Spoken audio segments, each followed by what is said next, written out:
I went into coma very rapidly due to this meningitis. My doctors had evidence from my neurologic exams that all 8 lobes of my brain were involved. I was in very deep coma even when I was first brought into the emergency room.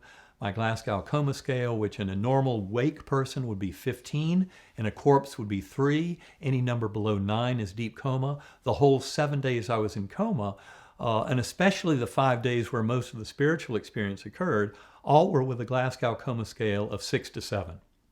And there were other features that just made it a horrific illness. In fact, when you picture all those bacteria growing, dividing, multiplying, they're also eating like crazy to support that very active metabolism.